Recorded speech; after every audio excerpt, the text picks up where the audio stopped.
We've got AP reporter Jon Gambrell live with us in Jerusalem for more on this. John, what do these leaked documents tell us about how Israel may retaliate against Iran for that October 1st missile attack?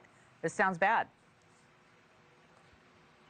Yeah, it's pretty embarrassing for the Americans, who are Israel's #1 ally. These documents that were leaked out showed that American intelligence analysts are using satellite pictures to keep track of what the Israeli military is doing. That includes dispersing fighter jets and other aircraft in case there's another attack. That includes launching long-range stealth drones that are flying over Iran. And that also includes them handling so-called air-launched ballistic missiles. These are big missiles that go onto jets. We've seen the Israelis use this once already back in April when they retaliated over the first Iranian ballistic missile attack.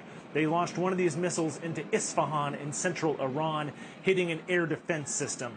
Now, overall, as I said before, it's pretty embarrassing for the Americans. It recalls a couple years ago when that Air National Guardsman leaked all those documents online. Some of these documents, the two documents that were released, one of them mirrored sort of the same style as those documents from that leak. We still don't know how these documents got out into the wild.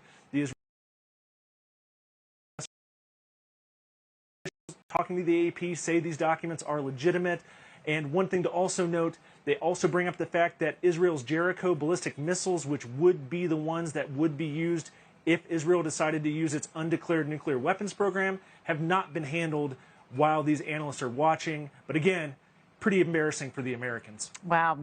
You know, we are taking a live look right now at Beirut. That is a live camera that you're watching right now on your screens for our viewers.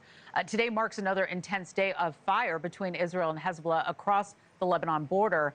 Tell us more about what's happening on that front. That's right. Just today, we've seen over 160 projectiles launched from Lebanon come into northern Israel. There have been some injuries, but no deaths. Meanwhile, we've had a pretty serious incident. The Lebanese army, which is the regular military for Lebanon, says that an Israeli airstrike hit and killed 3 of its soldiers. This is really problematic because the Lebanese army is viewed as a unifying structure within Lebanon among its different religions, sects, and ethnicities. And the other thing is, the Americans actually provide the lion's share of support for the Lebanese military. So you've got Israel, which is also heavily armed and backed by the Americans, killing soldiers who are also armed and backed by the Americans. It shows, one, just how complicated the Middle East is, and two, it really calls into question what Israel is doing when it's making these strikes. The Israeli military hasn't acknowledged carrying this out, but the Lebanese military has a pretty strong record of, or track record of, describing these events accurately. So we're waiting to see what the Israelis are going to say, and we're waiting to see how America is going to respond. I'm so glad that you're there to keep an eye on all of this for us. I also wanted to ask you about Prime Minister Benjamin Netanyahu, that has alleged that Iran is behind that drone attack yesterday that targeted his home. I mean, that was a crazy story. What is Iran saying right now about that?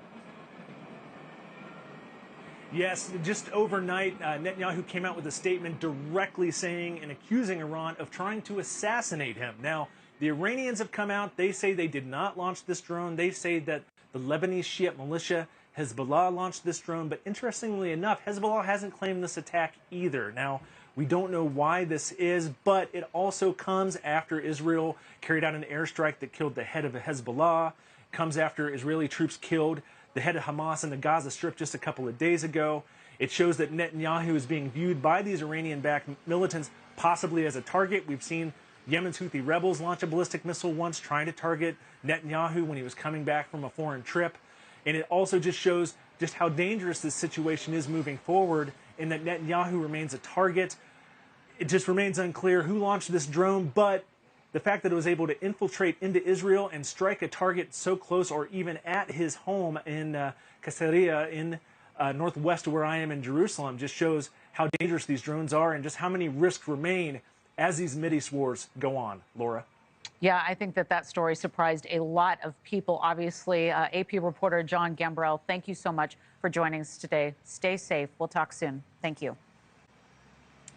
Thanks for watching. Go to joinnn.com to find NewsNation on your screen. And don't forget to click the red subscribe button below to get more of NewsNation's fact-driven, unbiased coverage.